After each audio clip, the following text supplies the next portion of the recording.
আজকের দিনটা কারো কাছে সুখের বা কারো কাছে দুঃখেরও হতে পারে, কিন্তু বরাবরের মতো আমি আমার হাজবেন্ডের জন্য আজকের দিনটাকে স্পেশাল করে রাখার চেষ্টা করি। সে কি করলে খুশি হবে, তার কোনটা পছন্দ, সবকিছু আমি কিন্তু করার চেষ্টা করি। তো আসসালামু আলাইকুম, কেমন আছেন সবাই? আপনারা কিন্তু ভিডিওর প্রথমে দেখেই বুঝে গেছেন যে আজকে আমার হাজবেন্ডের জন্মদিন, আর জন্মদিন উপলক্ষে প্রতি বছরই আমি চেষ্টা করি কিছু স্পেশাল করার জন্য, যা দেখে সে অনেক বেশি খুশি হয়ে যাবে। সারা বছর সে আমাদের এমনিতেই অনেক বেশি খুশি রাখে, আর তাকে যদি একটা দিনের জন্য একটু খুশি করতে পারি সেটা আমার জন্য অনেক বড় পাওয়া থাকে। তো টেস্টি ট্রিটে গেছিলাম রাতের বেলায়, টেস্টি ট্রিট থেকে একটা কেক নিয়ে আসছি, যদিও বা কেক সবাই খায় না, যার জন্য ছোটখাটো একটা কেক নিয়ে আসছি। বাসায় যেহেতু অনেক বেশি আয়োজন করতেছি, তার জন্য কেকটার এত বড় আনার কোনো প্রয়োজন নাই। তো এখান থেকে একটা চকলেট কেক নিয়ে আসলাম, আর এখানে হচ্ছে একটু পায়েস রান্না করে নিছি, যেহেতু জন্মদিন ছিল একটু মিষ্টি মুখ করাতে তো হবেই। আর কিছুটা পুডিং বানিয়ে নিব। পুডিংটা হচ্ছে ছোট করে বানিয়ে নিতেছি, ঘরে দুধ জাল করা ছিল, সেই দুধ দিয়ে 1 কাপ দুধ নিয়ে নিছি, একটা ডিম দিয়ে ছোট্ট একটা পুডিং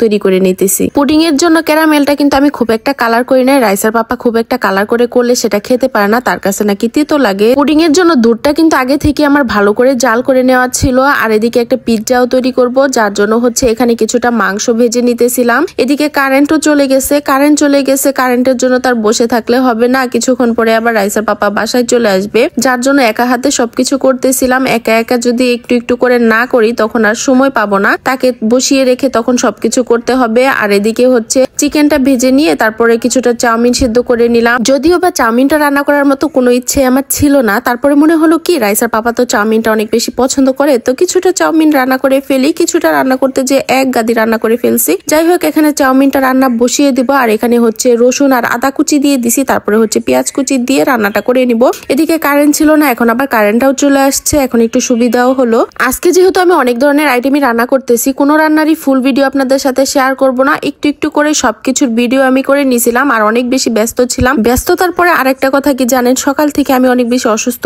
ছিলাম, সারাদিনই হচ্ছে শুয়েছিলাম, দুপুরেও রান্না বান্না তেমন ভাবে করতে পারি নাই। ভাবছিলাম আজকে কিছুই করতে পারবো না, কিন্তু সন্ধ্যার পর থেকে মনোবলটা না অনেক বেশি বেড়ে গেল, তারপরে রান্না বান্নাও শুরু করে দিলাম। আমি যদি এগুলো রান্না বান্না নাও করতাম, সে কিন্তু তারপর আমার উপর অনেক বেশি খুশি, কিন্তু এগুলা করার পরে তার মুখে যে একটা হাসি, এটাই কিন্তু আমার কাছে অনেক বড় একটা পাওয়া, যদিও বা আমি কোনো গিফট তার জন্য আনতে পারি নাই। এগুলা দিয়েই তাকে একটু বেশি খুশি করানোর চেষ্টা করলাম। আর এখানে হচ্ছে পুডিংটা তৈরি করা হয়ে গেছে, তারপরে হচ্ছে পিৎজাটাও তৈরি করে নিতেছি। রাইসার পাপাও আসার সময় হয়ে গেছে, সে আসার পরেই হচ্ছে ওভেনে দিয়ে দিব।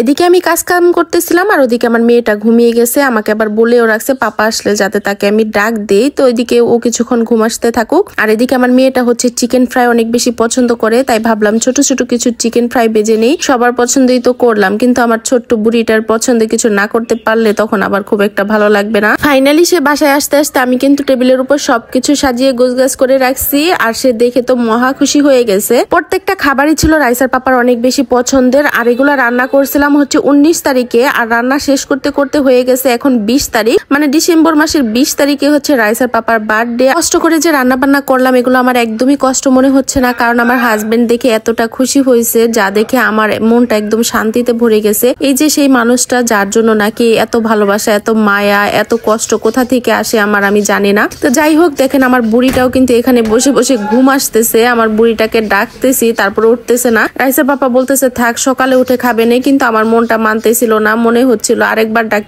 ডাকি। রাইসা হচ্ছে কখনো এত আগে ঘুমায় না, ওকে ঘুমানোর জন্য আমার বারবার বলতে হয়, ও হচ্ছে অনেক রাত করে ঘুমায়। আজকে কি জন্য যে এত আগে ঘুমাই গেল সেটাই বুঝতে পারি নাই। রাইসার পাপা তো বারবার বলতেছিল ওকে ঘুম আসতে দিছো কেন, কি আর করব, ঘুম কি আর ওইভাবে আটকে রাখা যায়। তো যাই হোক, ফাইনালি উঠাইতে পারলেও হচ্ছে মুখটা অফ করেছিল। তো কেকটা কাটার পরে ওকে হচ্ছে আবার শোয়াই দিছি, ও ঘুমাই গেছে। সকালে হচ্ছে হাবিজাবি খেয়ে নেবে। প্রত্যেকটা খাবারই ছিল অনেক বেশি মজাদার, সবাই খেয়ে অনেক বেশি প্রশংসা করছে। তার মাঝে পুডিংটা ছিল একদম ছোট্ট একটা পুডিং, জানি কি সবাই খেয়ে অনেক বেশি প্রশংসা করলো। আপনাদের সাথে অনেক কথাই বলে ফেললাম, তার মাঝে সবার কাছে এটাই বলবো যে সবাই আমার হাজবেন্ডের জন্য অনেক বেশি দোয়া করবেন, আর প্রতি বছর জন্য তাকে আমি এভাবে অনেক বেশি খুশি করতে পারি। তো আজকের ভিডিওটা আপনাদের কাছে কেমন লাগলো অবশ্যই কিন্তু কমেন্ট করে জানাবেন, লাইক কমেন্ট শেয়ার করে দেবেন, পেজটাতে ফলো দিয়ে দিবেন, ইউটিউব চ্যানেলটা সাবস্ক্রাইব করে দিবেন। আজকের মতো এখানে শেষ করছি, আল্লাহ হাফেজ।